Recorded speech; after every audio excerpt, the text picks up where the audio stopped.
Greetings again, students, alumni, and fellow world watchers everywhere. So many people have hit me up about what's going on in Hong Kong that I was compelled to do a podcast today, even though I typically stray away from doing events as they're unfolding. This one, though, is so important that it's going to have repercussions out for a decade or a century.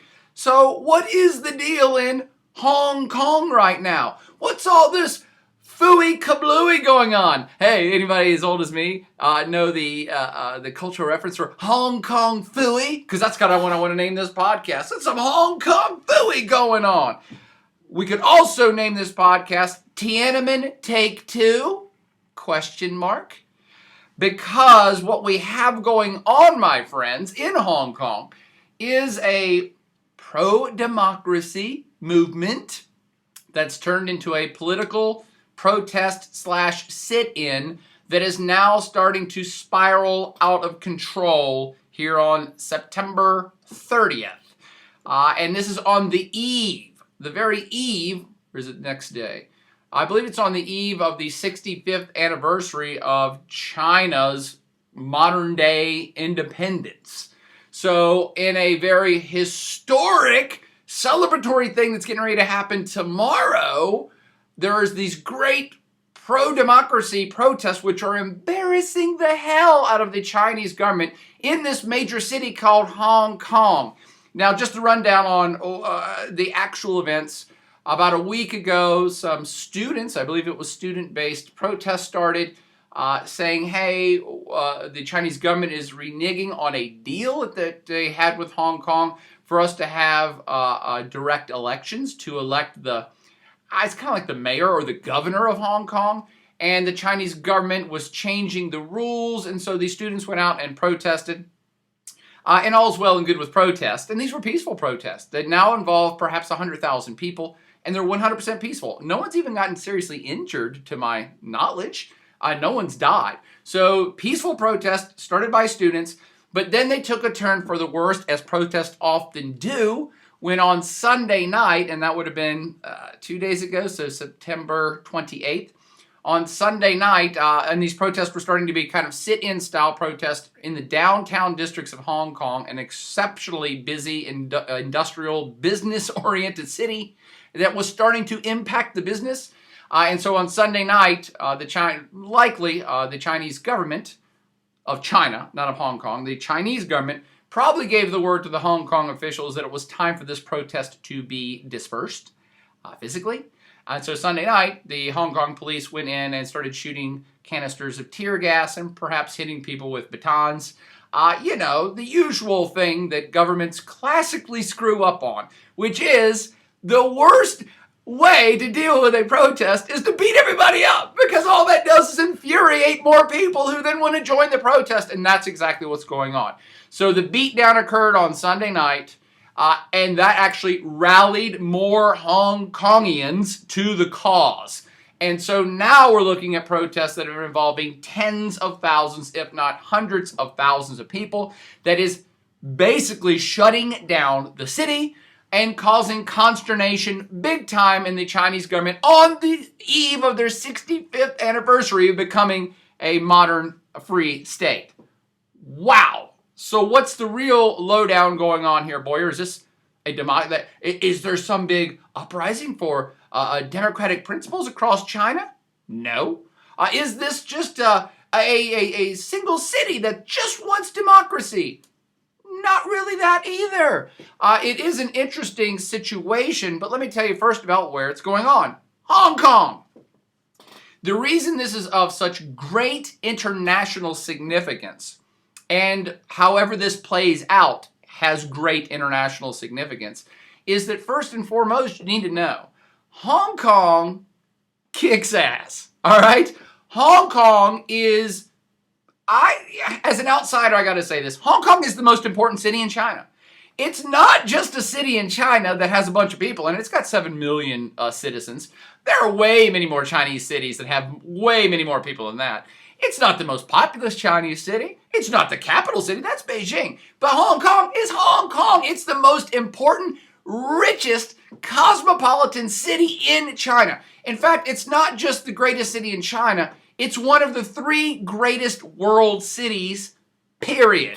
And what do I mean by that? It's what we call an alpha city. I think it's like an alpha plus plus city. You have New York, London, and Hong Kong. These are global cities that have global consequence because they are the 3 cities of most importance for international finance, international trade, stock markets, currency trade, all of that stuff. Those are the 3 most important cities. And Hong Kong is definitely the most important city within China. And I liken it to, say, New York City in America. New York City's not the capital of America. That's Washington, D.C. But New York City's New York City. It's most cosmopolitan, affluent, and just socially, it's kind of like, whoa, you live in New York City? The New York City is the hub of energy and innovation and business, and Wall Street's up there. That's what Hong Kong is to China, okay? So how did they get it? Well, I could probably give you a few more facts. It's definitely the richest city in China. It is ranked 3rd most important leading international financial center, again after New York and London. Major capitalist service economy, low taxation, free trade. Its currency, the Hong Kong dollar, is the 8th most traded currency on planet Earth. Huge important center for international finance and trade. One of the greatest concentrations of corporate headquarters in the Asia-Pacific region. Corporate headquarters? It is ranked 4th in terms of highest percentage of millionaire households. It's the 4th highest place on planet Earth with the most millionaire households. It is a transportation and logistics infrastructure hub, and it includes, when I was looking this up, all the facts I saw say that it has the 2nd busiest port on planet Earth. I always thought it was the 1st. If it's not the 1st busiest port on planet Earth, it soon will be. And by port, we mean that it is a place where tons and tons and tons of Chinese goods float out of to go to the rest of the world, and tons of foreign goods come in to Hong Kong to go into China. It is, I still think, it's the busiest single port hub on planet Earth. I've been to it, man. It's gigantic. The port facility is bigger than most towns. It is a giant facility. And think about all that trade. Trade in physical goods. It's one of the top places where physical goods move through every single second of every single day. And then you put on that it's a financial center, and its currency is highly valued, and there's a bunch of millionaires, and its corporate headquarters. Hong Kong is a big freaking deal. It's not just another city in China. It is the city of China. And thinking of physical geography, you should know that Hong Kong is, again, very much like Manhattan. There's a whole lot of parallels, or I should say New York City, in that it is not just a city plopped down somewhere. In physical geography, it's actually a couple of major islands, and it's a little peninsula, and it's kind of separated from the mainland by a major little river up there. So it is kind of physically separate. But what are these protests all about? Why now? What's this breakdown all about that this pro-democracy stuff is going on? Because it's not just geographically, physically a little bit separate from China. It was historically, culturally separate from China for the last 150 years because it used to be a British enclave. The British came and took it over 150 years ago after the Opium Wars. If anybody's taken my class, you probably remember the Opium Wars if I lectured about China. And the Opium Wars are the kind of beginning of the end of China in the last couple hundred years. That was the point at which their society pretty much collapsed, and the foreigners came in and took over, led by the British. The British and other European powers did not take over all of China. They took over the parts they wanted, and Hong Kong was the first one they wanted. And Guangzhou and other places, because these are trade centers. They have been for 1,000 years, and they still are. The British wanted to control the trade. They didn't want to control mainland China. So after the Opium Wars, where the British came in and levied the Chinese military, and forced them into severe concessions, they took over Hong Kong Island. It's called Island. It's actually a couple of islands and a peninsula. They took over Hong Kong, and it's been a British enclave for the last 150 years. But that was then, and this is now. Coming into the modern era, back in the 80s, China started to say, hey, can we get Hong Kong back? And some other places, by the way, too. Macau, which is another city port hub, was taken over by the Portuguese. And, of course, there's this a place called Taiwan that maybe we'll get to in a different podcast. So back in the 80s, when China started to get back on its feet, they said, hey, we would like Hong Kong back. We would like you people to leave. Hong Kong is historically part of Chinese territory. It is Chinese territory.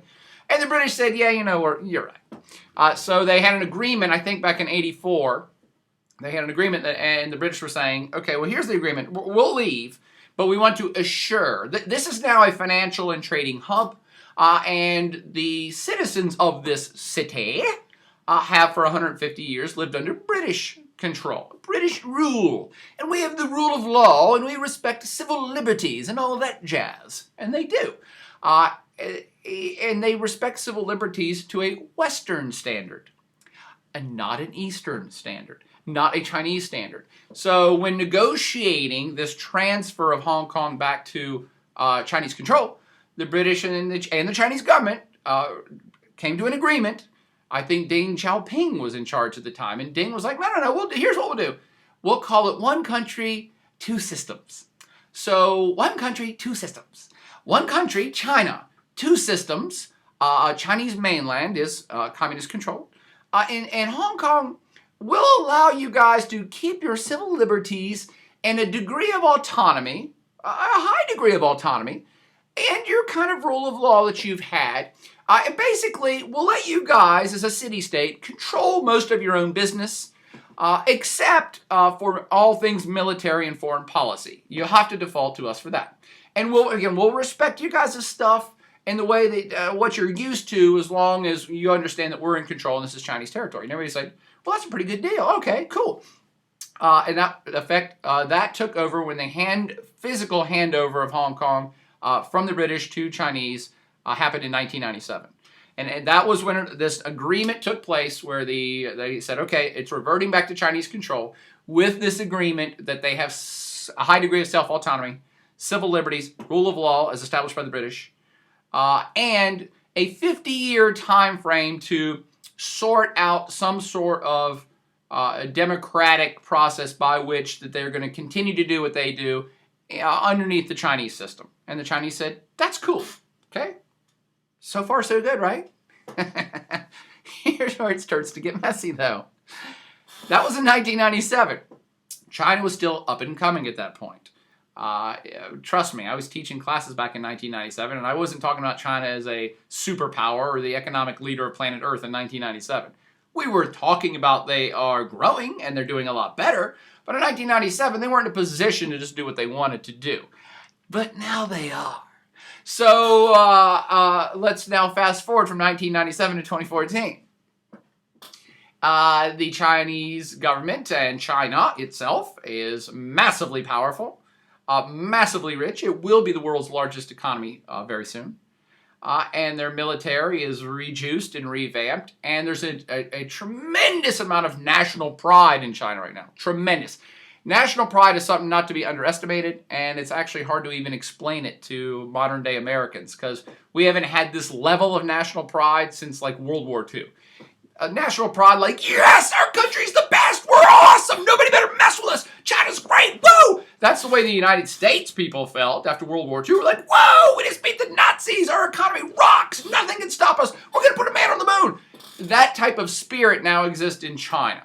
And so what's happened is that the Chinese government itself has grown more powerful, totally understandable, and has started to reassess the situation and say, well, we're going to get our stuff back. You've seen the Chinese government be a bit more aggressive in claiming places like the Senkaku Islands, which are currently supposedly owned by the Japanese, and China's saying, no, those are ours.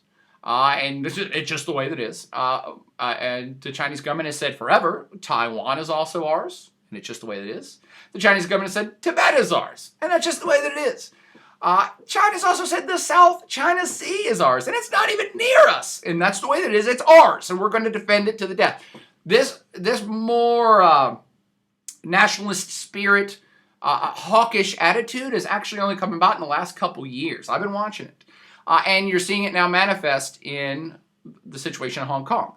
The Chinese government did back in the 80s agree that this one country, two systems approach would work. But what's happened in the last few years is that the Chinese government has more and more played a hand in what's been going on in Hong Kong and how these leaders get elected or are going to be elected. Because this is the first confusing part for us outsiders. When outsiders see these pro-democracy protests in Hong Kong, and then they're suggested by the press that China is behind crushing this, just like in Tiananmen Square. The Chinese government's going to come in and crush this. Hang on, you got to understand this too. The Hong Kong people have never really had democracy. And this is what Chinese people are saying, by the way. And this is what the Chinese government is saying, by the way. Do you think the Hong Kong people were choosing and electing their own leaders under British rule? Of course not. They were an enclave of the British. The British controlled everything. So they might have had some sort of parliamentary system, but the head of their little enclave was not chosen by the local Hong Kong folks. It wasn't for 155 years. And the situation that they put in place in 1997 when the British sent it back to China, gave it back to China, was that I don't even understand this part, but they have like something like 1,200 representatives that are a council that choose the person who's going to be in charge of Hong Kong. I don't even know who these people are representing, if they're representing anybody. These 1,200 people in this council are largely businessmen and pro-Chinese folks, to be quite honest, because they just want business to flow. They're not interested in pissing off the Chinese government. Probably most of them aren't that interested in any true expression of democracy. So they put up candidates to be the mayor, and this council has to choose it. It's not been a direct election. Okay, the Hong Kong people have never yet chosen who's in charge of their city. So this board, since 1997, this panel of 1,000 people, that seems to me as an outsider has been mostly business interest. It's almost like British aristocracy, but Hong Kong style. So it's like, oh, well, you're the Duke of Walmart. You're on our board. Ah, yes. And the Prince of Exxon. You shall be on this board as well. That's what it looks like to me. And so it's a bunch of rich dudes that nobody's elected them either, that form a council and then choose the mayor of Hong Kong. What the people are protesting about, and by the way, that ain't democracy neither. So this, what I want you to know kind of first and foremost about this idea that this is a pro-democracy movement that China's just trying to crush, you have to understand is they really haven't had democracy yet. They're not getting democracy stolen from them. What they're doing is they're debating about, hey, weren't we supposed to have some sort of democracy, and now China's starting to mess with it. So that's first and foremost. Nothing's getting stolen yet. They're still trying to figure out what the hell they're doing. So in the rule book, or in the agreement made back in the 80s, they said, okay, well, there'll be this period from 1997 for 50 years. Well, we'll figure out how you guys' system is going to run.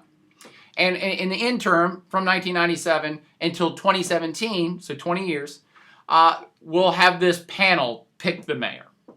And in 2017, we'll revert to the citizens of Hong Kong having something like a direct election and electing their mayor. So far, so good. Again, this is an agreement back from 1997, and everybody's like, "Oh, okay, we're cool with that." Let me back up for just 1 second before I tell you when the shit hits the fan. Here is that the Chinese government had every intention on letting this go. Hong Kong is exceptionally rich. Hong Kong is a huge success story. Hong Kong is an international center of trade and finance and all this other stuff. China, back in 1997, was not trying to run in and crush them. The Chinese wanted basically to duplicate the Hong Kong model. So that's why they were working with them. They're like, no. We're not trying to come in here and like crush you and take you over.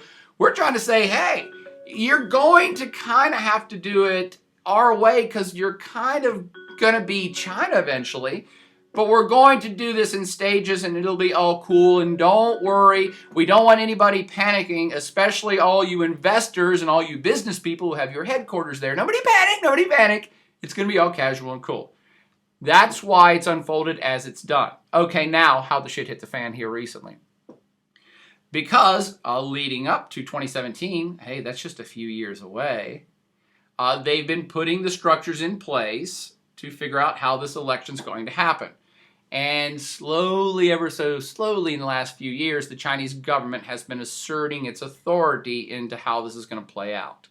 And just a month ago, it's largely already known that this board of regents, or whoever this group is that picks the mayor, again, most of them are pro-Chinese and definitely pro-business. So they just want everything to stay as smooth as possible. They're probably not that interested in democracy. They want stability, as does the Chinese government. Okay, so most of those guys are probably yes men. They're just going to say, whatever the Chinese government wants something, fine. Whatever keeps the shop doors open, let's just keep doing it. Unfortunately, a lot of people in Hong Kong, the citizens, have been increasingly unhappy with this whole situation and extremely unhappy with the leadership of Hong Kong. Particularly the guy who's in charge right now, Chuen Lian somebody, and I don't even care if you know his name because he'll probably be out of office soon. He is apparently wildly corrupt, as is this Board of Regents, and is a pro-Chinese guy who's just caving into the Chinese demands, and things have not gone well in Hong Kong for the last 5 years. So there's been a groundswell of dissent of people saying, our current leader sucks, and he's just doing whatever China wants him to do, and all these business people are corrupt too, and we want this direct election that was promised us back in the 1997 agreement. Okay, now I can cut to the chase. So last month, I think it was August 31st, it came down through the Chinese government, the mainland Chinese government, that, okay, you guys are going to have your direct election stuff. Don't worry. We're true to our word. You're going to get your election. But the Chinese government, aka this Communist Party that runs the Chinese government, will be vetting all the candidates that are allowed to run. Uh-oh. Oops. So that was just a month ago, and if you don't know what vetted means, basically it means the Chinese government has said, you guys can have your election, but we'll be picking who runs in it. Us and the Board of Regents will be picking who's allowed to run in it. And who do you think's going to be allowed to run to be the mayor of Hong Kong? It's obviously going to be pro-business, pro-Chinese government candidates. And that, my friends, we've now come full circle. We're almost done. That's why the students started to protest just a week ago. People got wind of this. Actually, I think the students have been protesting for weeks, saying, this isn't a democracy if the Communist Party of China gets to pick who the candidates are. It's a sham election. So they started to protest. Those protests were small at first, hundreds, maybe thousands, and then grew over time. And then when the police reacted with force last Sunday, that's when now they've snowballed. Ba-bam! Does that make sense? That's what's going on in Hong Kong right now. It's a protest against a Chinese overextension into the Hong Kong political system, which is still not defined. How's that for tricky? All right. So these folks want some sort of democratic representation, and they don't even got it yet. And they're protesting because they're saying that the Chinese government is hijacking them already, hijacking the system already. Does that make sense? Who are these people that are pissed off? Of course, they're... Oh, by the way, I'm going to now elaborate who are these people that are pissed off, and why aren't more people across China pissed off? The people that are pissed off in Hong Kong are middle-class people. And I already told you that they got the 4th highest number of millionaires on planet Earth in a city. And so you're looking at urban, cosmopolitan, urban, rich, middle to upper middle class folks who are furious that they feel like they're getting this agreement reneged, and that their one country, two systems is now a total sham, and China is basically taking over by subtle default of changing the rules of the game. And there's something else. Many folks in Hong Kong, and I know this from personal experience, you're not going to read this or see this in a news story anywhere else, but a lot of people in Hong Kong, and I'm trying to think about how to delicately put this, don't really feel that Chinesey. So Hong Kong for 150 years was under British control. Western standards, Western norms of civil liberties and all that stuff, and they've gotten used to that, okay? And they're super, super rich. And when they look across to the mainland, they're like, that's not really us. So a lot of people in Hong Kong say, well, obviously we're ethnically Chinese, but we're not really China, we're Hong Kong. Where are you from? I'm from Hong Kong, I'm not from China. It's a cultural difference. And it gets deeper, by the way. The cultural difference from the Hong Kong standpoint is that, all those mainlanders, and they call them mainlanders, Chinese mainlanders. Ever since China took back over Hong Kong in 1997, of course, there's been a lot more interaction between the mainlanders and people in Hong Kong. So tons and tons and tons of Chinese tourists come to Hong Kong. Tons of business has come to Hong Kong. There's been a whole bunch of people going back and forth. And the attitude from folks who inhabit Hong Kong is, oh my God, these Chinese mainlanders, they're uncultured peasants. and I'm not laughing because it's true. I'm laughing because that attitude exists all over planet Earth. This super rich city-state called Hong Kong really kind of looks its nose down on the Chinese commoners. Oh my gosh, these people are uncultured. These peasants, and I've actually, people have emailed me, and I've talked to people in Hong Kong, and they're like, oh my God, Chinese tourists come over here, they're the worst. Obnoxious, loud, uncultured, fat, lazy, taking pictures everywhere. They're the worst. Some of them crap on the streets. They don't have proper etiquette.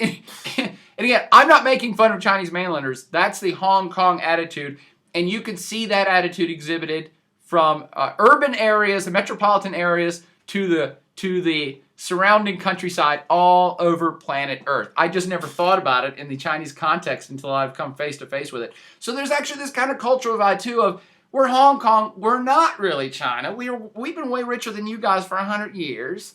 We're a world city. We're not a Chinese city, we're a world city. How dare you guys try to reabsorb us into the communist one-party state? We're different. You agreed to that 20 years ago. You're reneging on your agreement, and all these peasants and all, we just don't even like the culture of the common Chinese person. Flip that. Let's flip it. I always try to balance it out. The average Chinese person, I'm assuming, probably looks at the average Hong Kong person and they're like, oh God, what a bunch of snobs. What a bunch of effete elitist snobs. Much the way we might look at hipsters in Brooklyn in America, like, oh my God, all those hipsters up there living the good life, whatever, living in their own little world. So the mainlanders probably have a slight disdain for Hong Kong itself, thinking it's all high and mighty, thinking it's separate when it's not, thinking they're special when you're not, you're part of China. So the average mainlander would say, no, Hong Kong's part of China. The average Hong Kongian would be like, no, I'm from Hong Kong, not China. You're starting to, you're starting to see the push and pull. And to end, the average mainlander in China 100% fully supports the Chinese government in what they're doing. Totally. They look at this situation saying, why do these Hong Kong people think they're so special? No, you live in China. You're Chinese. And the Chinese government has every authority to do whatever it wants to in Hong Kong, because that's a Chinese province. It's called a special administrative unit. But you may see that go away if this protest spirals out of control and the Chinese government has to come shut it down by force. So you're starting to see both sides here. Most Chinese people, and if you run into Chinese students here on campus or in America, most of them will side with the Chinese government saying, these Hong Kong people never had independence. They never had democracy. They're just causing trouble. They're shutting down, they're protesters shutting down the major city of China. It's affecting the economics. It's affecting stocks. These guys are troublemakers, and they're asking for something that they never had. That would be the Chinese attitude, and that's a good argument. The Hong Kong attitude, of course, is, hey, you lied to us. You said we're going to have control over our stuff, and now we're not having control over our stuff. And that's a good argument as well. I always try to present both sides of the argument. I said I was going to finish up 10 minutes ago, but what the heck, it's a long one and a fun one. So let me give you some repercussions to look at here. I don't know how it's going to play out, and nobody does. But let me tell you one thing. President of China, Xi Jinping, is sweating bullets right now. He is a very charismatic, very strong-willed, physically big guy. But he is sweating because he has now been he's only been in office a year. he is now being put in a Tiananmen Square Take Two situation. You got a protest, hundreds of thousands of people perhaps. Is he going to send in the troops and shut this down by force? In which case it's extremely embarrassing to the Chinese government because the world is watching. Hong Kong is a world city, a world financial center. Whatever happens here affects world finance. That's why it's a big deal. And so the Chinese president is sweating right now because he is viewed as a very strong-armed, strong-willed, charismatic leader that actually people love. He is probably the most powerful and popular president since Mao Zedong. I'm not sure that that's an exaggeration. So think about the pressure this guy's under. He is the man, and he has to make the decision now. Do we go crush this with force, which is what we've done in the past, because we're not so sure that we want to concede to these rabble-rousers in Hong Kong? And if we do concede, will that then promote other pro-democracy activities in China? And we're not sure we want that. Or do we concede to their demands and say, yes, this is one country, two systems, and so yes, we'll back off of that, and then be seen as weak? He is stuck. He's stuck. I think he's going to go the strong-armed route. And the reason why this is so important for long-term is that Xi Jinping has just gotten into office. He's likely to be the president of China for the next decade, almost a decade. So what happens in Hong Kong, the Hong Kong Phooey getting ready to go down, is an indicator, a one-to-one indicator, a canary in the coal mine indicator of what the Chinese government is going to do for the next decade when it comes to political change. Many of us in the West have been predicting that the Chinese political system was going to open up a little bit and concede to a little bit more public participation in one way or another. Not a democracy, but open up and allow for a little bit of change. This is now the juncture at which that's going to happen. If the Chinese government crushes it, then they ain't going nowhere for a decade. You can forget about it. Forget about it, Chinese people. You ain't getting no more political rights than you already got. If they concede and allow this, then that could be a step towards opening the system. But I don't know which way it's going to go.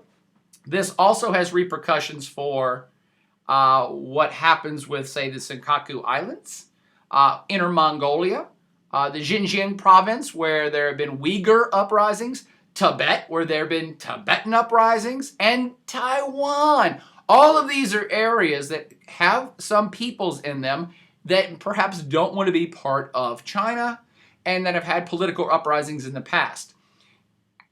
How the Chinese government deals with Hong Kong is certainly going to influence what happens in all those other places. And I don't even know how it's going to influence them, but it's going to influence them. If the Chinese government comes with an iron fist and crushes everything, that may make it worse. It may make it worse. So, long story short, this is now the end. Xi Jinping is got to be sweating it out right now. And him and his counselors have not slept for days thinking about what are they going to do in Hong Kong, because it's going to affect the next decade of their administration, Chinese public opinion of his administration, pro-democracy or political change in China, and economics and everything else for the next decade. It all comes down to moments like this. So this is an actually really big moment. Did that actually answer any or all of your questions you had about what's going on in Hong Kong right now? Again, I usually don't do stuff when it's right in the middle of it. And this is like day 3 of now really big protest on the eve of a really important holiday for China. And the protests are swelling, and the protesters are actually demanding that their current mayor step down and that China retracts that law that says that they're going to pick the candidates. So the protesters have dug in at the same time the Chinese government is trying to dig in. It's like, ooh, this could not end well. And it's a big deal. Hope that helps. Got any questions? Hit me up and party on Hong Kong style, which is to say, protest.